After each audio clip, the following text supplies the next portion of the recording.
नमस्कार, Prabhasakshi news centre पर आप सभी का स्वागत है। ईरान पर अमेरिका और इजराइल ने 30 महाबम गिराए, जिसमें खामनेई उड़ गए।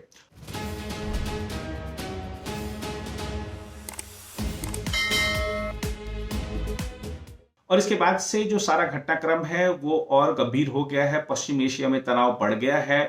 खासतौर पे खाड़ी के वो देश जहां पर अमेरिकी बेसिस हैं, वहां पर मुश्किलात देखी जा रही हैं, क्योंकि वहां पर भी अलर्ट लोगों के मोबाइल पर आ रहा है कि आप घर से ना निकलें, आप खिड़की के पास ना रहें, अगले परामर्श जारी होने तक आप घरों के भीतर ही रहें। और जिस तरीके से अमेरिका के विरोध में खासतौर पे इस्लामिक देशों में प्रदर्शन शुरू हो गए हैं, जिस तरीके से बगदाद में लोग सड़कों पर उतरकर अमेरिकी दूतावास के बाहर विरोध प्रदर्शन कर रहे हैं, प्रदर्शनकारियों को खदेड़ा गया है। ईरान की सड़कों पर लोग बदला बदला के नारे लगा रहे हैं। ईरान के जो पार्लियामेंट के स्पीकर हैं, उन्होंने कहा है कि हम बदला लेंगे। और जब कोई प्रभावित देश होता है तो उसकी तरफ से स्वाभाविक सी बात होती है कि इस तरीके की बयानबाजी की जाती है। लेकिन अमेरिका और इजराइल के खिलाफ एक माहौल जो है इस्लामिक देशों में देखने को मिल रहा है। लेकिन तेहरान में खामनेई मारे गए हैं और फिर भी धमाके सुने जा रहे हैं। अमेरिका और इजराइल ने शुरू में कहा था कि हम परमाणु हथियार हासिल नहीं करने देंगे ईरान को, हम खामनेई के शासन का अंत करेंगे। ये दोनों लक्ष्य हासिल करने के बाद भी क्यों वहां पर धमाके सुनने को मिल रहे हैं, क्यों वहां पर और हमले किए जा रहे हैं, इसके बारे में अभी कोई स्पष्टता नहीं है। लेकिन संयुक्त राष्ट्र की नज़र इस मुद्दे पर बनी हुई है। तमाम देश कह रहे हैं कि आपात बैठक बुलाई जानी चाहिए, चर्चा की जानी चाहिए कि अब वहां पर शांति कायम हो। इस बात को कई देशों ने अपने बयान जारी करके ये सब चीजें कही हैं। लेकिन ये चीज सामने आ रही है कि ये जो पूरा तनाव है ये वैश्विक ऊर्जा संकट बढ़ा सकता है। इसको लेकर भी तमाम देशों के बीच में चिंता है। और अमेरिकी सेंट्रल कमांड की तरफ से वो वीडियो भी अब सामने आ गया है कि किस तरीके से खामनेई को उड़ाया गया। और अमेरिका ने जिस तरीके से अपना पूरा नौसैनिक बेड़ा वहां पर पोत वगैरह सब तैनात करके और पूरी तैयारी कर ली थी, पूरी योजनाबद्ध तरीके से इस मिशन को आगे बढ़ाया था, ये एक सफल ऑपरेशनों में माना जाता है। और ये एक चीज देखने को अब समय के साथ पता लगेगी कि ये जो खामनेई क्या विश्वासघात के शिकार हुए, क्योंकि उनकी सुरक्षा भी तगड़ी थी, उनकी लोकेशन की जानकारी कैसे मिली वो और ये यहाँ पर एक चीज दाद देनी पड़ेगी इजरायली खुफिया एजेंसियों की कि क्या उन्होंने सटीक अनुमान लगाया और खामनेई को उनके गढ़ में ही उड़ा दिया। लेकिन खामनेई को क्रूर शासक तो अमेरिका ने बताया है खासतौर पर।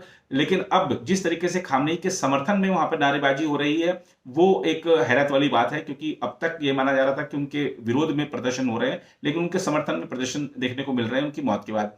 और दोहा में, जैसे हमने आपको बताया कि दुबई में लोगों को अलर्ट जारी किया गया, दोहा में अलर्ट जारी किया गया, रियाद में अलर्ट जारी किया गया, तमाम देशों में इस तरीके के अलर्ट जारी किए जा रहे हैं।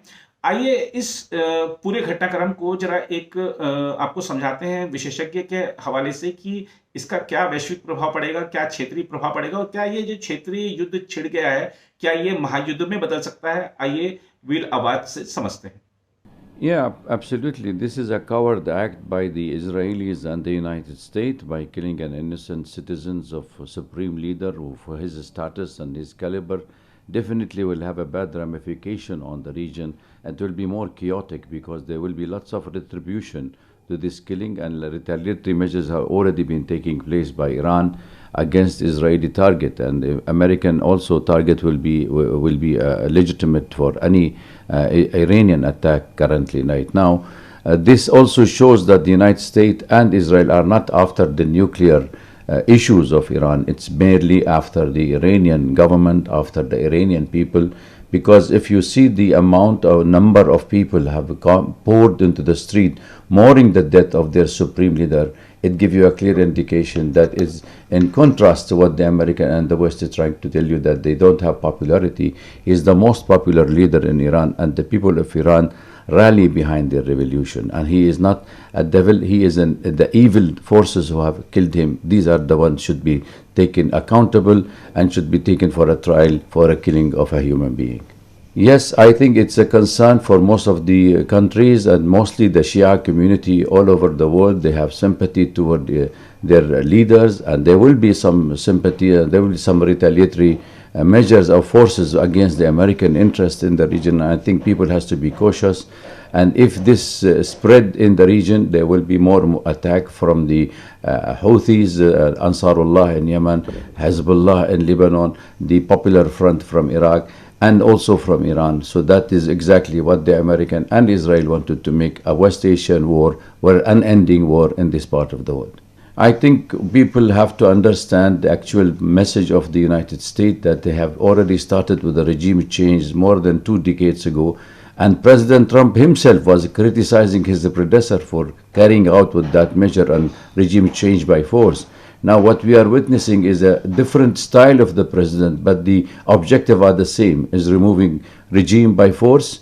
And also they have done it in Venezuela, they're doing it in Iran, tomorrow they will do it in Nigeria, Greenland, and even Algeria, and anywhere where the American knows that the petrol and the oil and the natural resources are there, they will definitely go under the pretext or something or the other. So therefore, we will be witnessing that this America is fighting 2 wars actually. One is a global war to control all the passage of the oil and the global trade from Strait of Hormuz to the Red Sea to the Mediterranean to Panama and even to the Strait of to the South China Sea. So this is one war they are fighting, and the second war they are fighting on behalf of the Israelis, who wanted to make sure that there is a total destruction of the region and West Asia and disintegration of these countries, so to retain the dominance of Israeli politically, economically and militarily.